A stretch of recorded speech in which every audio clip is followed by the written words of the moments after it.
నమస్కారం ETV news కు స్వాగతం ముందుగా ముఖ్యాంశాలు అమెరికాలో చంద్రబాబు పెట్టుబడుల అన్వేషణ ఫ్లెక్స్ట్రానిక్స్ సీఈఓతో ముఖ్యమంత్రి సమావేశం ఆంధ్రప్రదేశ్లో వ్యాపారాన్ని విస్తరించాలని విజ్ఞప్తి గుంటూరు జిల్లాలో అర్ధరాత్రి ఘోర రోడ్డు ప్రమాదం మేడికొండూరు శివారులో బొలెరోను ఢీకొట్టిన లారీ 6 ప్రయాణికుల దుర్మరణం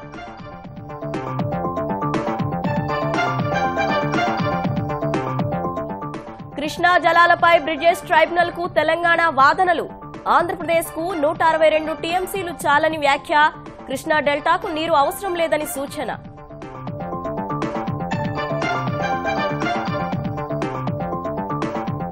తెలంగాణ వాదనలపై కౌంటర్ దాఖలు చేసిన ఆంధ్రప్రదేశ్ భవిష్యత్ అంతా సాగుపైనే ఆధారపడి ఉందని వివరణ నీటి అవసరాలు ఎక్కువేనని స్పష్టీకరణ ప్రతిష్టాత్మక ప్రయోగానికి సిద్ధమైన ఇస్రో జీఎస్ఎల్వీ ద్వారా నేడు నింగిలోకి జీశాట్ 9 ఉపగ్రహం సమాచార వ్యవస్థలో సార్క్ దేశాలకు తోడ్పాటే లక్ష్యం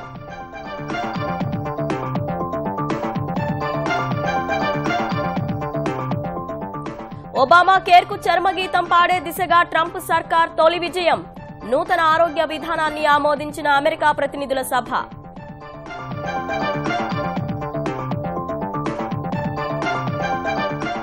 ఐపీఎల్లో ఢిల్లీ డేర్ డెవిల్స్ కు 4వ విజయం గుజరాత్ లయన్స్ పై 7 వికెట్ల తేడాతో జయభేరి రిషబ్ పంత్ కు మ్యాన్ ఆఫ్ ద మ్యాచ్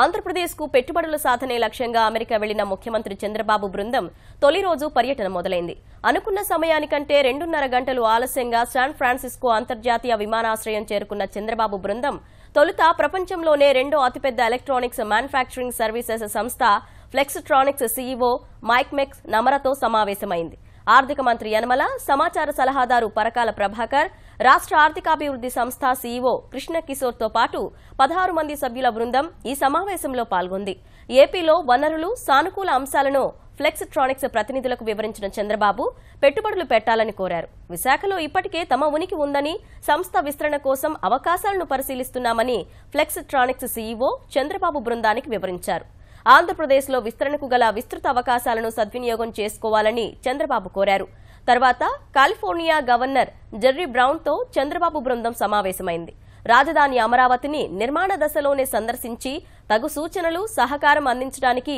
ఒకసారి ఆంధ్రప్రదేశ్ రావాలని ముఖ్యమంత్రి గవర్నర్ బ్రౌన్ను ఆహ్వానించారు గుంటూరు జిల్లా మేడికొండూరు మండలం భీమనేనివారిపాలెం సమీపంలో అర్ధరాత్రి జరిగిన ఘోర రోడ్డు ప్రమాదంలో 6 ప్రాణాలు కోల్పోయారు రెంటచింతల వద్ద ఓ వివాహానికి హాజరై బొలెరో వాహనంలో తిరిగి వస్తుండగా ఎదురుగా వస్తున్న లారీ ఢీకొట్టింది ఈ ఘటనలో బొలెరో వాహనం పూర్తిగా ధ్వంసమవగా అందులోని 6 మృతి చెందారు చనిపోయిన వారిలో 3 గుంటూరు వాసులు కాగా ఒకరిది తాడికొండ మండలం పొన్నెకల్లు మరొకరిది కర్నూలు జిల్లా మృతదేహాలను గుంటూరు ప్రభుత్వ ఆసుపత్రికి తరలించారు ప్రాజెక్టుల వారీగా నీటి కేటాయింపులో తమకు జరిగిన అన్యాయాన్ని కృష్ణా బేసిన్లో కాకుండా పక్క బేసిన్లో జరిగిన వినియోగాన్ని పరిగణలోకి తీసుకుని తిరిగి కేటాయించాలని తెలంగాణ ప్రభుత్వం బ్రిజేష్ ట్రైబ్యునల్ను కోరింది ప్రస్తుతం వినియోగించుకుంటున్న 512 టీఎంసీలను కొనసాగించాలని ఆంధ్రప్రదేశ్ని కోరిందని గుర్తు చేసిన తెలంగాణ వాస్తవానికి ఆ రాష్ట్ర ఆయకట్టు అవసరాలకు 155.40 టీఎంసీలు సరిపోతాయని పేర్కొంది నిర్మాణంలో ఉన్న ప్రాజెక్టులు తాగునీరు అన్ని కలిపినా ఏపీ కోరిన 1059 టీఎంసీలకు గాను 162.42 టీఎంసీలు సరిపోతాయని ట్రైబ్యునల్కు సమర్పించిన వాదనల్లో వివరించింది ప్రాజెక్టుల వారీగా నీటి కేటాయింపు తక్కువ లభ్యత ఉన్నప్పుడు వినియోగం ఎలా అన్నదానిపై బ్రిజేష్ ట్రైబ్యునల్ ముందు ఆంధ్రప్రదేశ్ దాఖలు చేసిన వాదనకు మొత్తం 87 అంశాలతో కూడిన సమాధానాన్ని తెలంగాణ ప్రభుత్వం సమర్పించింది ఇందులో ఏపీ వాదనల్ని తిరస్కరించింది బచావత్ ట్రైబ్యునల్ చేసిన 811 టీఎంసీల కేటాయింపులో ఏపీకి 512 టీఎంసీలకు తాము అంగీకరించినట్లు ఏపీ పేర్కొందని ఇది పూర్తిగా తప్పని తెలంగాణ వాదించింది కేంద్ర జలవనరుల శాఖ వద్ద జరిగిన ఒప్పందాన్ని ఏపీ తప్పుగా అన్వయించి చెబుతూ జరుగుతోందని ఆరోపించింది. బచావత్ ట్రైబ్యునల్ చేసిన కేటాయింపుల్ని కొనసాగిస్తూనే పునర్విభజన చట్టంలోని 11వ షెడ్యూల్లో పేర్కొన్న ప్రాజెక్టులకు ఏపీ కేటాయింపులు కోరడం సమంజసం కాదని తెలంగాణ స్పష్టం చేసింది. వాస్తవ వినియోగం, బేసిన్లోని అవసరాల్ని పరిగణలోకి తీసుకుని కేటాయింపులు చేయాలన్న తెలంగాణ ట్రైబ్యునళ్ల కేటాయింపుల్ని పునః సమీక్షించాలని డిమాండ్ చేసింది. బచావత్ ట్రైబ్యునల్ గతంలో తెలంగాణ అవసరాల్ని పట్టించుకోలేదని, సంరక్షణ పేరుతో ఏపీ ఎక్కువ నీటిని పొందిందని తెలిపింది. ఫలితంగా తెలంగాణకు జరిగిన అన్యాయాన్ని పరిగణలోకి తీసుకోవాలని కోరింది. ఉమ్మడి ఏపీలో ఆధునికీకరణ ద్వారా కృష్ణా డెల్టాలో 29 టీఎంసీలు, కేసీ కాలువలో 9 టీఎంసీలు ఆదా అయినట్లు పేర్కొన్నారని, కానీ ఈ ప్రాజెక్టుల్లో కేటాయించిన నీటి కంటే ఎక్కువగా వినియోగం జరుగుతోందని తెలంగాణ వివరించింది. కృష్ణా డెల్టా ఆధునికీకరణ నివేదిక ప్రకారం మొదటి పంట 10.5 లక్షల ఎకరాల సాగులో 29 టీఎంసీలు ఆదా అవుతాయని, ఈ నివేదికలోనే స్థానిక డ్రైన్లలో లభించే 42.53 టీఎంసీలలో 20 టీఎంసీలను వినియోగించుకోవచ్చని, భవిష్యత్తులో మొత్తం కూడా వినియోగించుకోవచ్చని తెలంగాణ పేర్కొంది. ఆదా అయిన నీటిని 29 టీఎంసీలకే పరిమితం చేయడం సరికాదని వాదించింది. ఆయకట్టు ప్రాంతం రాజధాని అభివృద్ధికి, ఆక్వా కల్చర్ కు కూడా ఎక్కువగా పోయిందని, సాగయ్య ప్రాంతం తగ్గిపోయినందున కృష్ణా డెల్టాకు 100 టీఎంసీల కంటే తక్కువైనా సరిపోతాయని తెలంగాణ పేర్కొంది.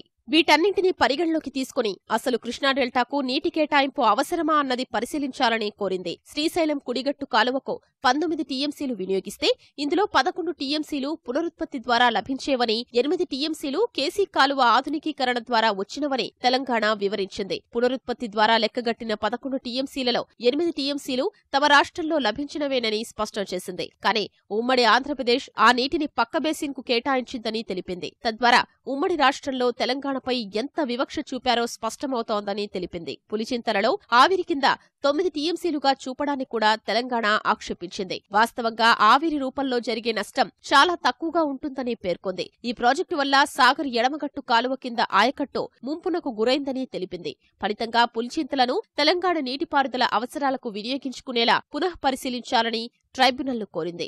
వెనుకబడిన కరవు ప్రాంతాలకు నీరందిస్తున్న నెట్టెంపాడు, కల్వకుర్తి, ఎస్ఎల్బీసీతో పాటు ఉమ్మడి ఆంధ్రప్రదేశ్లో చేపట్టి నిర్లక్ష్యానికి గురై తెలంగాణ ప్రభుత్వం కొనసాగిస్తున్న పాలమూరు, రంగారెడ్డి, డిండి ఎత్తిపోతల పథకాలకు 75% నీటి లభ్యత కింద ప్రాజెక్టు వారీగా కేటాయించాలని కోరింది. ఆంధ్రప్రదేశ్ వాస్తవాలకు దూరంగా 110.13 టీఎంసీలు తాగునీటికి కోరిందని తెలంగాణ ఆరోపించింది. పక్క బేసిన్లోని ప్రాజెక్టులకు 406 టీఎంసీల్ని కోరిన ఏపీ ఇంత భారీ నీటి లభ్యత ఎక్కడ్నుంచి అందుబాటులో ఉంటుందో చెప్పలేదని విమర్శించింది. అమరావతి రాజధాని ప్రాంతం 8,693 ఎకరాలు పట్టణ ప్రాంతంగా మారటం వల్ల ప్రస్తుతమున్న ఆయకట్టును తగ్గిస్తే 7 లక్షల ఎకరాలు తగ్గిపోతుంది పేర్కొంది. దీనివల్ల మరో 70 టీఎంసీల వినియోగం తగ్గుతుందని తెలిపింది. అన్నింటినీ పరిగణలోకి తీసుకుంటే తాగునీటి అవసరాలు కలుపుకొని ఏపీకి 162.42 టీఎంసీలు కేటాయిస్తే సరిపోతుందని పేర్కొంది.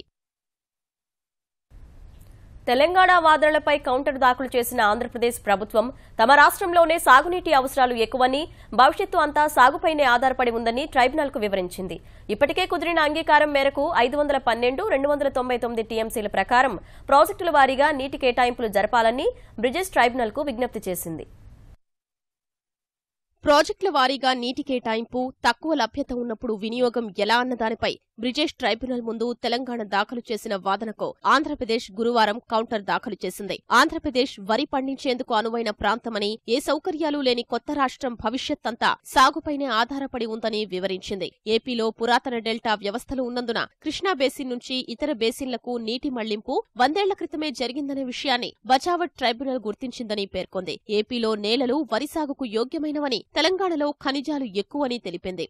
సింగరేణి బొగ్గు గరులున్నందున అక్కడి నేలలు ఆరుతడి పంటలకు మాత్రమే యోగ్యమైనవని, బయ్యారం గరుల నుంచే వారికి లక్షల కోట్ల ఆదాయం వచ్చే అవకాశం ఉందని పేర్కొంది. 2014లో రాష్ట్రం విడిపోయే నాటికి తెలంగాణ మిగులు రెవెన్యూతో ఉందని, ఐటీ హబ్ హైదరాబాద్ లో ఉద్యోగాలు, పరిశ్రమలు ఎక్కువగా ఉన్నందున తెలంగాణకొచ్చే ఆదాయం ఎక్కువగా ఉందని ఏపీ వాదనలు దాఖలు చేసింది. తాము కొత్త రాజధానిని నిర్మించుకోవాల్సి ఉందని, సాగు, తాగు, ఇతర నీటి అవసరాలు ఎక్కువగా ఉన్నాయని తెలిపింది. అనేక ప్రాజెక్టులు కృష్ణా జలాలపైనే ఆధారపడి ఉన్నాయి ఉన్నాయని పేర్కొంది. 60 రోజుల్లో రుతుపవనాల ద్వారా వచ్చే 75% నీటిని తీసుకునేలా తెలంగాణ వాదనలు వినిపిస్తోందని, దీనివల్ల దిగువన ఉన్న ఆంధ్రప్రదేశ్ నష్టపోతుందని వివరించింది. కృష్ణా డెల్టాకు 113 టీఎంసీలే సరిపోతాయని తెలంగాణ చేసిన వాదన అర్థరహితమని పేర్కొన్న ఆంధ్రప్రదేశ్ ఆధునికీకరణ తరువాతే 152 టీఎంసీలు అవసరమని లెక్కగట్టిన విషయాన్ని గుర్తు చేసింది. ముచ్చుమరి ఎత్తిపోతల పథకం రాయలసీమ తాగునీటి అవసరాల కోసం నిర్మిస్తున్నదే తప్ప కొత్త ప్రాజెక్టు కాదని ఏపీ వాదించింది.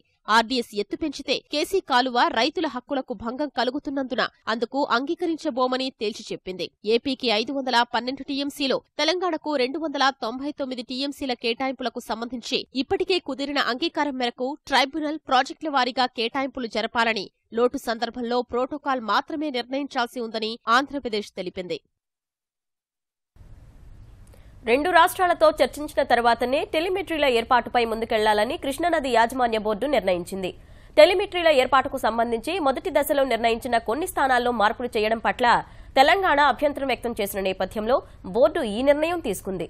బోర్డు ఎప్పుడు ఏ రాష్ట్రం పట్ల పక్షపాతం చూపలేదని, వాస్తవాల ఆధారంగానే వ్యవహరించిందంటూ 2 రాష్ట్రాల ఇంజనీర్ ఇన్ చీఫ్లకు బోర్డు సభ్య కార్యదర్శి సమీర్ చటర్జీ లేఖ రాశారు. మొదటి దశలో పోతిరెడ్డిపాడు, సాగర్ ఎడమ కాలువపైన ఆంధ్ర సరిహద్దుల్లో ఉన్న పాయింట్లను నిర్ణయించినట్లుగా కాకుండా బోర్డు కొంత మార్పు చేసింది. దీనిపై తెలంగాణ అభ్యంతరం వ్యక్తం చేసింది. తెలంగాణ కోటాకు మించి ఎక్కువ నీటిని వాడుకుంటోందని కేంద్ర జలవనరుల మంత్రిత్వ శాఖకు బోర్డు ఫిర్యాదు చేసింది. దీనిపై కూడా అభ్యంతరం వ్యక్తం చేస్తూ బోర్డు పక్షపాతంగా వ్యవహరిస్తోందని తెలంగాణ ఈఎన్సీ బోర్డుకు లేఖ రాశారు. దీనికి సమాధానంగా తదుపరి నిర్ణయం తీసుకునే వరకు టెలిమెట్రీల ఏర్పాటును నిలిపివేస్తున్నట్లు సమీర్ చటర్జీ పేర్కొన్నారు. టెలిమెట్రీల ఏర్పాటుకు 2016లో జరిగిన అపెక్స్ కౌన్సిల్ సమావేశంలో నిర్ణయం జరిగిందని, మొదటి దశలో 3 ప్రాజెక్టుల్లో 18 చోట్ల ఏర్పాటుకు 2 రాష్ట్రాలు అంగీకరించిన తర్వాతనే పని ప్రారంభించామని సభ్య కార్యదర్శి పేర్కొన్నారు. మరోవైపు ప్రాజెక్టుల పర్యవేక్షణ ఉన్నందున బోర్డు సమావేశాన్ని వాయిదా వేయాలన్న తెలంగాణ ప్రభుత్వ విజ్ఞప్తి మేరకు ఇవాళ జరగాల్సిన కృష్ణా బోర్డు త్రిసభ్య కమిటీ సమావేశాన్ని వాయిదా వేస్తున్నట్లు బోర్డు వర్గాలు తెలిపాయి. మార్కెట్ జోక్యం పథకం కింద మిర్చి క్వింటాలు 7,000 రూపాయలకు కొనుగోలు చేయాలని తెలంగాణ మార్కెటింగ్ శాఖ మంత్రి హరీష్ రావు కేంద్ర ప్రభుత్వాన్ని కోరారు. ఈ మేరకు కేంద్ర వ్యవసాయ శాఖ మంత్రి రాధామోహన్ సింగ్ కు లేఖ రాశారు. మంచి నాణ్యతతో ఉన్న మిర్చి ఇప్పటికే 5,000కు పైగా ధర పలుకుతున్నందున అదే ధరకు కొనుగోలు చేయాలన్న నిర్ణయం రైతులను తీవ్ర నిరాశకు గురిచేసిందని మంత్రి లేఖలో పేర్కొన్నారు. 33,700 మెట్రిక్ టన్నుల కొనుగోలుకు మాత్రమే అనుమతి ఇచ్చారని, ఇంకా రైతుల వద్ద 3 లక్షల మెట్రిక్ టన్నుల మిర్చి ఉన్నందున ఆ మొత్తాన్ని పెంచాల్సిన అవసరం ఉందని హరీష్ రావు వివరించారు. ప్రస్తుత ఏడాది కొనుగోళ్లతో పాటు నిరుటి కొనుగోళ్లతో తెలంగాణలోని గిడ్డంగులు పూర్తిగా నిండిపోయినందున నాఫెడ్ లేదా కేంద్ర ప్రభుత్వ ఇతర సంస్థ ద్వారా కొనుగోళ్లు చేయిస్తే మార్కుఫెడ్ సహకరిస్తుందని హరీష్ రావు తెలిపారు. కేంద్ర ప్రభుత్వ సంస్థల ద్వారా 3 లక్షల మెట్రిక్ టన్నుల మిర్చిని కొనుగోలు చేయాలని, మొదటి రకం మిర్చి క్వింటాలుకు 7,000 రూపాయల ధర ఇవ్వాలని హరీష్ రావు కేంద్ర మంత్రికి విజ్ఞప్తి చేశారు. మార్కెట్ జోక్యం పథకం కింద సేకరణ గడువును జూన్ నెలాఖరు వరకు పెంచాలని కోరారు. భారత అంతరిక్ష పరిశోధన సంస్థ ఇస్రో మరో చారిత్రాత్మక ప్రయోగానికి సిద్దమైంది.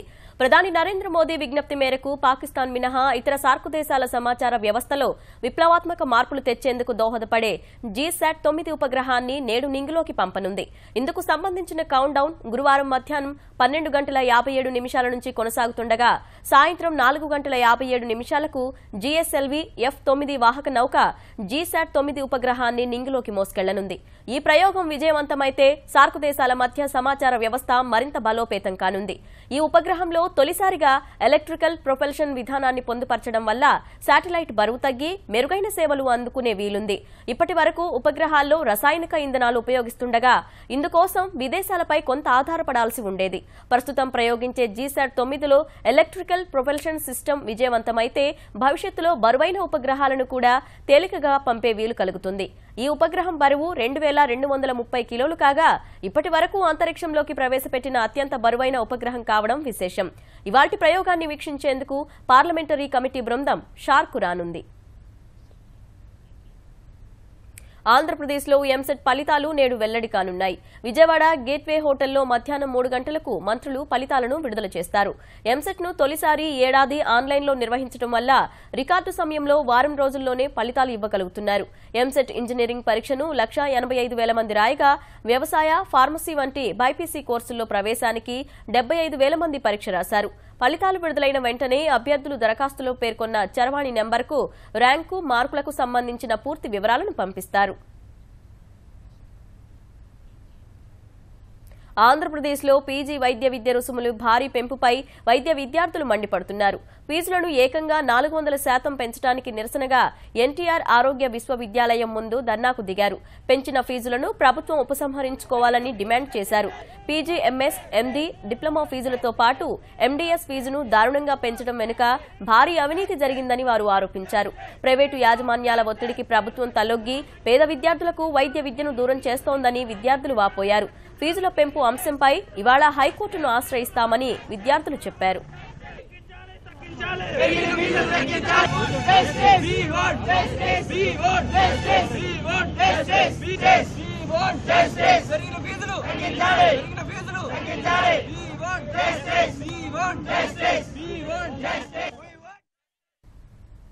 తమిళనాట పీజీ వైద్య విద్యా కోర్సుల్లో సర్వీస్ కోటా రిజర్వేషన్లను తగ్గించడానికి వ్యతిరేకంగా వైద్య విద్యార్థులు చెన్నైలో వినూత్న నిరసన చేపట్టారు.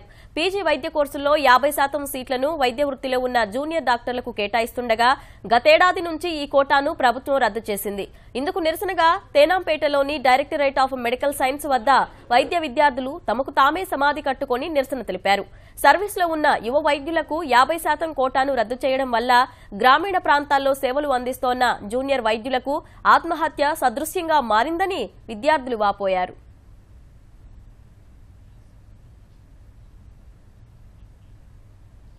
నూతన ఆవిష్కరణల విధానంలో తెలంగాణ ప్రభుత్వం సరికొత్త అధ్యాయానికి శ్రీకారం చుట్టింది. ఫార్మా, వ్యవసాయం సహా ఇతర రంగాల్లో నూతన ఆవిష్కరణలను ప్రోత్సహించేందుకు రూపొందించిన తెలంగాణ రాష్ట్ర ఇన్నోవేషన్ సెల్ కార్యకలాపాలు ప్రారంభించింది.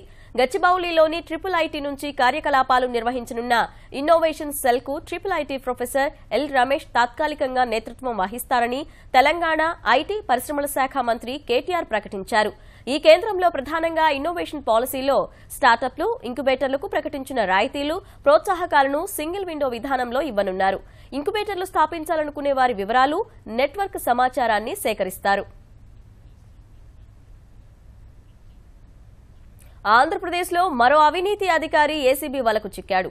ఆదాయానికి మించి కోట్ల రూపాయల ఆస్తులు కూడబెట్టినట్లు అవినీతి నిరోధక శాఖ గుర్తించిన విజయవాడ ప్రాంతీయ రవాణా అధికారి సిఎన్వి హైమారావు అరెస్ట్ అయ్యారు. హైమారావును అనిసా అధికారులు ఇవాళ న్యాయస్థానంలో ప్రవేశపెట్టనున్నారు. నిన్న ఉభయ గోదావరి, కృష్ణా జిల్లాలు, విజయవాడలోని ఆయన కార్యాలయం, ఇళ్లల్లో పెద్ద ఎత్తున సోదాలు నిర్వహించిన అధికారులు ఆదాయానికి మించి భారీగా ఆస్తులు కూడబెట్టినట్లు తేల్చారు. మార్కెట్ రేటు ప్రకారం వాటి విలువ 50 కోట్ల రూపాయలకు పైగానే ఉంటుందని అంచనా వేస్తున్నారు. తిరుమల శ్రీవారి ఆర్జిత సేవా టికెట్లను తిరుమల తిరుపతి దేవస్థానం నేడు విడుదల చేయనుంది. ఉదయం 11 గంటలకు జూలై, ఆగస్టు నెలలకు సంబంధించిన 54,421 ఆర్జిత సేవా టికెట్లను అంతర్జాలంలో భక్తులకు అందుబాటులో ఉంచనున్నారు.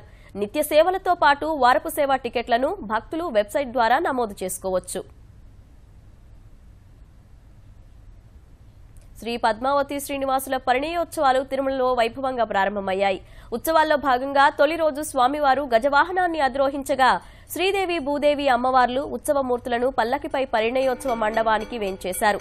నారాయణగిరి ఉద్యానవనంలో శోభాయమానంగా తీర్చిదిద్దిన పెండ్లి మండపంలో నిత్య వధువరులైన స్వామి, అమ్మవార్లకు ఎదుర్కోలు, పూలదండలు మార్చుకోవడం, పూబంతులాట, నూతన వస్త్ర సమర్పణను కోలాహలంగా జరిపారు. అనంతరం ఉత్సవవరులకు ఆస్థానంను అర్చకులు శాస్త్రోక్తంగా నిర్వహించారు.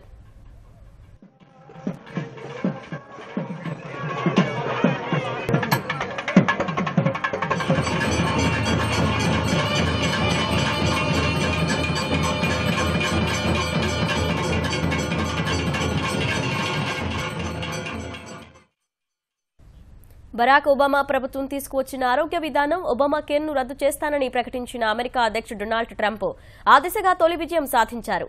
ఒబామా కేర్ స్థానంలో తీసుకురానున్న నూతన ఆరోగ్య విధానాన్ని అమెరికా ప్రతినిధుల సభ ఆమోదించింది. అమెరికా ఆరోగ్య పరిరక్షణ చట్టం పేరుతో రూపొందించిన ఈ చట్టాన్ని 2017-2013 తేడాతో ప్రతినిధుల సభ ఆమోదించింది. డెమోక్రాట్ పార్టీ సభ్యులెవరూ దీనికి మద్దతు తెలపకపోగా కొందరు రిపబ్లికన్లు కూడా వ్యతిరేకించారు. ప్రతినిధుల సభ ఆమోదం పొందిన ఈ చట్టాన్ని సెనెట్ కూడా ఆమోదించిన తర్వాత అధ్యక్షుడు ట్రంప్ సంతకం చేయనున్నారు. ప్రజలకు ఆరోగ్య బీమా కల్పించడం, సబ్సిడీలు, పన్ను రాయితీలు కల్పిస్తూ 2010లో ఒబామా కేర్ను అమల్లోకి తెచ్చారు. నూతన చట్టం అమల్లోకి వస్తే ఒబామా కేర్లోని కీలక అంశాలన్నీ రద్దు కానున్నాయి. బ్యాంకులకు 9,000 కోట్ల రూపాయలు ఎగనామం పెట్టి లండన్కు పారిపోయిన విజయ్ మాల్యాను తిరిగి భారత్కు రప్పించే క్రమంలో కేంద్రం ప్రయత్నాలు ముమ్మరం చేసింది. ఈ మేరకు అప్పగింత ప్రక్రియను త్వరితగతిన పూర్తి చేయాలని ఢిల్లీకి వచ్చిన బ్రిటన్ హోంశాఖ కార్యదర్శికి కేంద్ర హోంశాఖ కార్యదర్శి విజ్ఞప్తి చేశారు.